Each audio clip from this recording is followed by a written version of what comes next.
बिस्मिल्लाहिर्रहमानिर्रहीम। आज मैं बात करूंगा उर्दू की एक ज़रबुल मसल पे। धोबी का कुत्ता न घर का न घाट का। इस ज़रबुल मसल की हकीकत देखी जाएगी कि इसकी हकीकत क्या है। पहले हम देख लेते हैं कि ज़रबुल मसल कहते किसे हैं। ज़रबुल मसल, ज़रब के मानी होते हैं मारना और मसल के मानी होते हैं मिसाल, यानी मिसाल मारना इसके लफ्ज़ी मानी लिए जाते हैं। और क्योंकि इसमें अल आ जाता है, अल इसकी तखसीस कर देता है, इसको मखसूस कर देता है। तो हम ये कह सकते हैं कि जो ज़रबुल मसल लफ्ज़ है ये किसी एक मखसूस बात से इसका ताल्लुक़ बनता है। इसको हम अमूमी मानों में नहीं ले सकते बल्कि इसको हम खसूसी मानों में ले सकते हैं। यानी जो ज़रबुल मसल होता है इसके पीछे कोई ना कोई कहानी, को वाक़या, को हकायत, कोई ना कोई इसके पीछे कोई हकीकत मौजूद होती है, जिस हकीकत को सामने रखते हुए ज़रबुल मसल को इस्तेमाल किया जाता है। अब ये जो ज़रबुल मसल है, धोबी का कुत्ता न घर का न घाट का, अगर हम लुगात के अंदर इसके मानी देखते हैं, उर्दू की जितनी भी बड़ी लुगात हैं, फरहंगे आसफिया है, फ़ैरूज़ुल लुगात है, नूरुल लुगात है, इसी तरह लुग़ते कबीर आ जाती है, या और भी अगर आप कोई डिक्शनरी उर्दू की उठा के देखते हैं तो ये जो ज़रबुल मसल है इसके वहाँ पर मानी लिखे हुए हैं। बेकार आदमी, फजूल आदमी, आवारागर्द, जिसका कोई ठिकाना नहीं होता, जिसकी कोई अहमियत नहीं होती, जिसको आप नकारा तरीन इंसान या आदमी भी कह सकते हैं। और इस ज़रबुल मसल का इस्तेमाल भी हमेशा उसी पर किया जाता है जिसका कोई अपना ठिकाना नहीं होता, जिसकी अपनी कोई ख़ास कदर व कीमत नहीं होती, इसका इत्तलाक उस पर किया जाता है।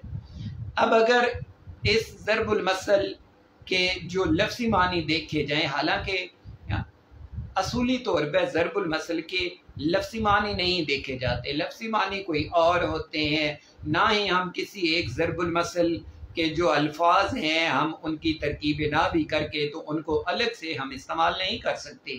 हम ये नहीं कह सकते कि धोबी के मानी ये हैं, का के मानी ये हैं, कुत्ता ये है, घाट क्या है, क्योंकि ज़रबुल मसल अपने मखसूस मानी देता है। इसको आप इस्मुल जमा की तरह आप कह सकते हैं कि इस पूरे ज़रबुल मसल के अपने ख़ास मानी होते हैं।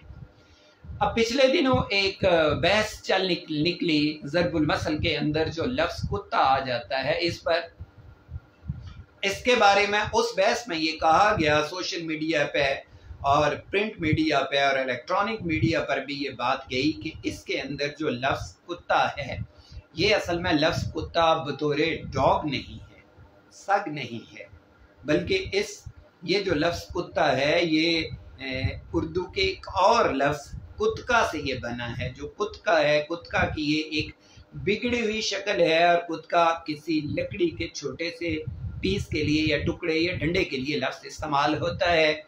और उस बहस के अंदर ये कहा गया कि ये जो लफ्ज़ कुत्ता है ये कुत्ता नहीं है, ये उस कुत्का से बना हुआ ये लफ्ज़ है और उसकी ये बिगड़ी हुई एक हालत है और ये एक कत्ता है।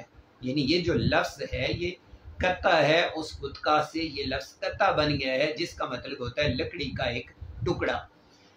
अगर आप लुगात को उठा के देखें तो वहाँ पर ये लफ्ज़ वाकई मौजूद है और उससे मानी भंग घोटने वाला एक छोटा सा लकड़ी का टुकड़ा भी लिए जाते हैं उसके मानी। इसके अलावा अगर आप ये कह सकते हैं कि लकड़ी के एक छोटे से टुकड़े के लिए ये लफ्ज़ इस्तेमाल होता है। अब इसके पीछे जो पूरी एक कहानी या इस जो ज़रबुल मसल में जो बहस थी वो बहस यही थी कि वहाँ पर वो लफ्ज़ कुत्ता नहीं है, कुत्ता बतौर डॉग नहीं है, बल्कि उस कुत्ता से मुराद लकड़ी का वो टुकड़ा है। क्योंकि जो धोबी होता है उसके पास लकड़ी का एक डंडा होता है और जब वो कपड़े धोने के लिए जाता है तो वो उस डंडे की मदद से कपड़े डंडे जो लकड़ी का वो डंडा होता है या टुकड़ा होता है वो कपड़ों पर वो इस्तेमाल करता है, उन पर कपड़ों पर वो बार बार उनको मारता है, उससे ये होता है कि कपड़े धोने में वो मावन साबित होता है। और अब जब वो धोबी है वो कपड़े धो देता है तो उसके बाद लकड़ी के उस टुकड़े को वो अपने साथ घर नहीं लाता, बल्कि आते जाते कहीं किसी जगह पे किसी पत्थर की ओट में या किसी झाड़ी की ओट में उसको छुपा देता है। तो इस तरह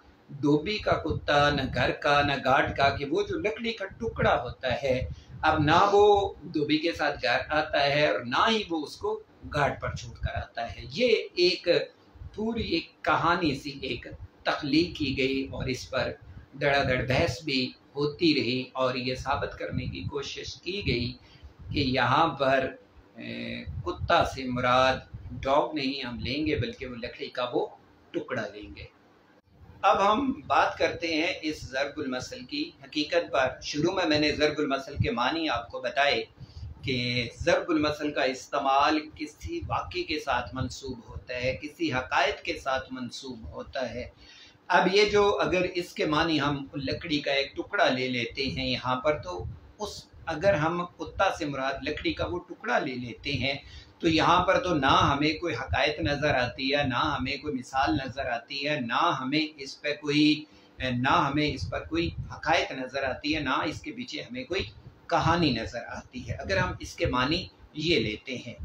फिर आगे हम बढ़ते हैं तो क्योंकि उर्दू की जितनी भी मशहूर लुगात हैं उनके अंदर इसके मानी बेकार या गैर ज़रूरी चीज़ के या आवारा गर्दी के मानों में के मानी इस ज़रबुल मसल के लिए गए हैं। अब अगर देखा जाए तो वो जो लकड़ी का जो टुकड़ा है जो धोबी के पास होता है वो बेकार चीज़ तो नहीं, वो तो एक कारमंद चीज़ है, क्योंकि उसका इस्तेमाल करके ही धोबी ने कपड़े धोने होते हैं। तो अगर हम इस लफ्ज़ कुत्ता या कुत्ता से मुराद धोबी का कुत्ता, न घर का न घाट का, इसके अंदर जो कुत्ता लफ्ज़ है, अगर हम इसके मानी लकड़ी का टुकड़ा लेते हैं तो इसका इतलाक उस ज़रबुल मसल पे हो ही नहीं सकता, क्योंकि ज़रबुल मसल के जितने मानी उर्दू की जितनी बड़ी लुगात के अंदर लिखे हुए हैं वो सारे किसी बेकार चीज़ के लिए हैं, किसी आवारा चीज़ के लिए हैं, किसी गैर ज़रूरी चीज़ के लिए हैं। और वो जो लकड़ी का टुकड़ा है वो गैर ज़रूरी चीज़ तो नहीं होती, वो तो उस धोबी के लिए बड़ा कीमती होता है, क्योंकि वो सारा दिन उसके इस्तेमाल से ही तो वो कपड़े तो धोता है, वो तो उसके लिए कारआमद चीज़ है। अब होता यह है कि अगर हम इसके मुराद जो इसके असल मानी हैं, जो ज़रबुल मसल इस्तेमाल करने वाले ने इसके जो असल मानी यहाँ पर रखे थे वो लफ्ज़ कुत्ता ही है।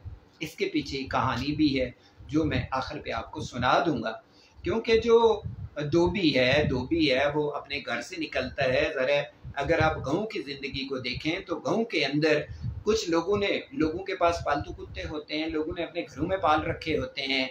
और अगर आप किसी गाँव में चले जाते हैं, किसी गाँव की किसी गली में जाते हैं, तो वहाँ पर आपको 2, 4, 5 इस तरह के कुत्ते मिलेंगे जो आवारा से होंगे, और आवारा भी नहीं होंगे, वो किसी और जगह से नहीं होंगे आए होंगे, वो उसी गांव के, उसी गली के, उसी बस्ती के होते हैं।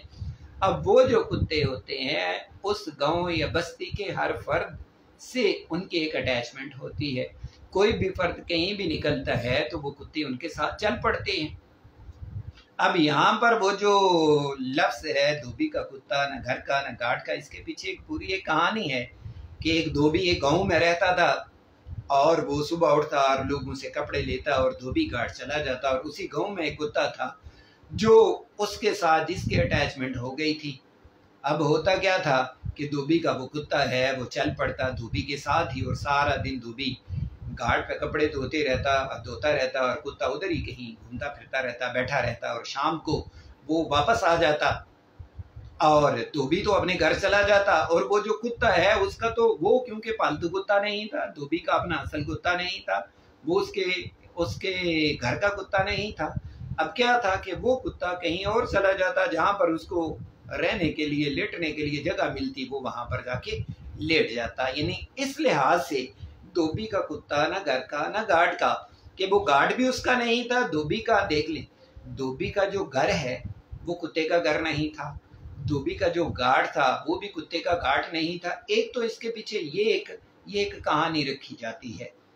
کہ جس کا کوئی ٹھکانہ نہ ہوا. آپ دیکھیں نا جو اس کے معنی لغات کے اندر لیے جاتے ہیں، دھوبی کا کتا نہ گھر کا نہ گھاٹ کا، کہ جس کا کوئی ٹھکانہ نہیں ہوتا. اب اس کتے کا بھی کوئی ٹھکانہ نہیں تھا، نہ تو دھوبی کا گھر اس کا ٹھکانہ تھا، نہ ہی اس کتے کا گھاٹ ٹھکانہ نہیں تھا. اس کا کام ہے بس اس کے ساتھ چل پڑنا ہے، شام کو واپس آ جانا ہے. اب میں اپنی بات کو سمیٹوں گا، اور جو میں نے یہاں پر دلائل دیے ہیں انہی دلائل کو میں مختصر انداز میں دوبارہ آپ کے سامنے رکھتا ہوں. کہ سب سے بڑی دلیل تو یہ ہے کہ جو ضرب المثل ہوتی ہے اس کا استعمال کسی واقعے کے ساتھ ہوتا ہے، وہ عمومی نہیں ہوتی، وہ خصوصی ہوتی ہے. اس کا تعلق تخصیص کے ساتھ ہوتا ہے. ضرب المثل مثال مارنا، کیونکہ اس میں جو ال لفظ آ جاتا ہے، ال اس کو مخصوص کر دیتا ہے، وہ عمومی معنوں میں ہم اس کو استعمال نہیں کر سکتے. جو ضرب المثل کی حقیقت ہے، یہ پہلی دلیل اس پر یہ آ جاتی ہے. پھر اردو کی جتنی بھی لغات ہیں ان میں ان لغات کے اندر جو دھوبی کا کتا نہ گھر کا نہ گھاٹ کا، اس ضرب المثل کے معنی آوارہ گرد یا بیکار یا غیر ضروری، اس آدمی کے لیے یہ لفظ استعمال ہوا ہے جو بیکار ہے، جس کا کوئی ٹھکانہ نہیں ہوتا، یہ اس کے لیے استعمال ہوا ہے. پھر جو تیسری بڑی دلیل اس پر میں نے یہ دی ہے کہ جو کتکا ہوتا ہے جس کے بارے میں یہ کہا گیا ہے کہ یہاں پر اس سے مراد لکڑی کا وہ ٹکڑا ہے، وہ تو ایک ضروری چیز ہے، وہ تو دھوبی کے لیے ایک خاص چیز ہے، کیونکہ اس کے استعمال سے ہی اس نے کپڑوں کو دھونا. تو یہ کچھ دلائل تھے جو یہ ثابت کرتے ہیں کہ اس ضرب المثل کے اندر جو لفظ کتا استعمال کیا گیا ہے اس کے معنی لکڑی کا ٹکڑا نہیں ہے، بلکہ اس کے معنی ایک جانور ہے. خدا حافظ.